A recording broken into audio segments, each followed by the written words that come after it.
नमस्कार दोस्तों, मैं रितेश कुमार मोटिवेशन आर के चैनल में आपका स्वागत करता हूं। और आज का विचार व एजुकेशन व शिक्षा से संबंधित है, क्योंकि आज का जो विचार है और आज का जो हमारे समाज की जो सोच है ना शिक्षा से संबंधित, उस पर थोड़ा सा बात करने का प्रयास करेंगे।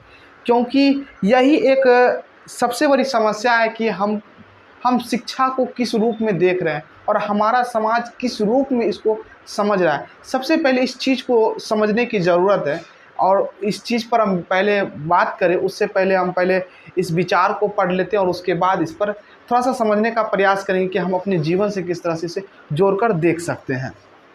शिक्षा जीवन की तैयारी नहीं बल्कि खुद ही एक जीवन है। इसका कहने का तात्पर्य ये हुआ कि शिक्षा को एक एक माध्यम के रूप में देखना गलत है। एक माध्यम के रूप में सिर्फ देखना ये चीज़ गलत है। इसका सीधा सा मतलब ये होता है कि अगर आप शिक्षित हो रहे हैं, अगर आप पढ़ रहे हैं, अगर आप तैयारी कर रहे हैं, तो हमारे समाज में शिक्षा को लेकर क्या धारणाएं हैं, क्या विचार। तो उनका विचार मात्र यही रहता है कि अगर आप आज पढ़ रहे हैं, अगर आप पढ़ाई से लगे हुए हैं, अपने जीवन में कुछ नया करना चाह रहे हैं, तो आप एक न एक दिन आप एक सरकारी नौकरी को प्राप्त करेंगे।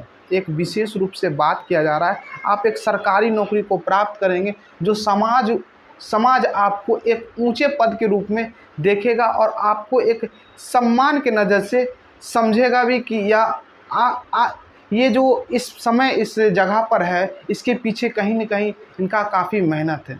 तो ये एक सिर्फ शिक्षा को एक माध्यम के रूप में देखा जा रहा है, लेकिन यह जो विचार है वह सिर्फ माध्यम नहीं है, अपने आप में एक संसार के रूप में बतलाना चाह रहे हैं कि अगर आप शिक्षित हो रहे, इसका ये मतलब ही नहीं है कि आप अगर आगे भविष्य में अगर आप सरकारी नौकरी प्राप्त कर लेते तभी आप एक शिक्षित रूप में समाज को दर्शा सकते हैं कि हाँ, हम पढ़ाई किए तो कुछ इसका परिणाम भी निकला है।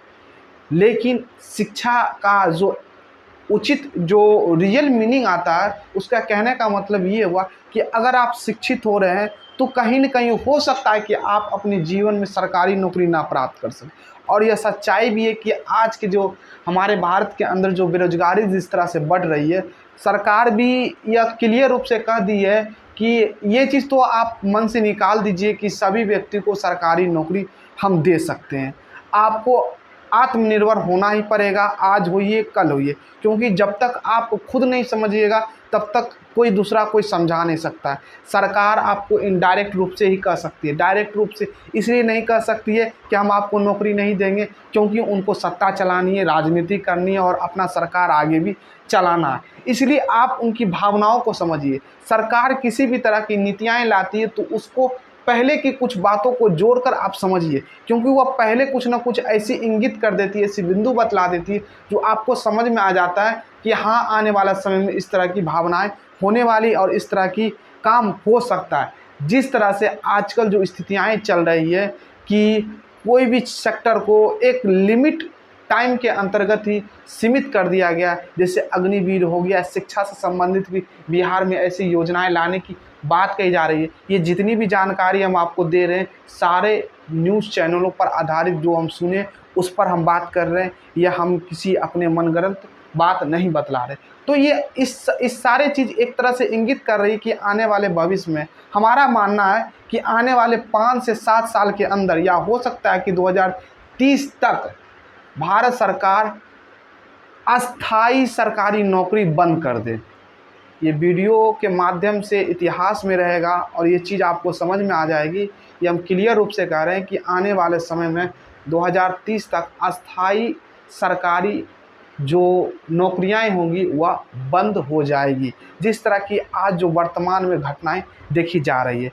और हम अपने पॉइंट पर अब आगे बढ़ते हैं कि शिक्षा को हम किस रूप से देख सकते हैं। शिक्षा को एक जीवंत संसार के रूप में देखें, क्योंकि अगर आप शिक्षित हो रहे हैं तो आप कहीं न कहीं अपने उस शिक्षा की उस जानकारी को आप दूसरों जगह भी लगाकर दूसरे को भी मदद कर सकते हैं। जिस तरह से अगर आप शिक्षित होते तो आने वाले भविष्य में कोई ऐसा माध्यम, कोई ऐसा सोर्स, कोई ऐसी जगह आप प्राप्त कर लेते जिससे आपका जीवन यापन बहुत अच्छे तरीके से चल सके। उसी तरह शिक्षा का मतलब यह नहीं है कि आप सिर्फ एक सरकारी नौकरी प्राप्त कर लेते तभी आप शिक्षित कहलाइएगा। शिक्षा का मतलब सीधा सा मतलब है कि अगर आप जीवन में शिक्षित है तो आप वह हर तरह के माध्यम को प्राप्त करने का हकदार है जिससे आप खुशियाँ अपने अंदर समा सकते हैं। तो यही सब विचार है, बस विचार को यहीं तक रखते हैं और आप भी कुछ ना कुछ अच्छी चीज़ सीखे ही होंगे। हमारी भावनाओं पर ध्यान दीजिएगा क्योंकि हम जो बोलते हैं वो कहीं न कहीं आपसे जोड़ने का ही प्रयास करते हैं। तो आज का विचार यहीं तक रखते हैं। धन्यवाद।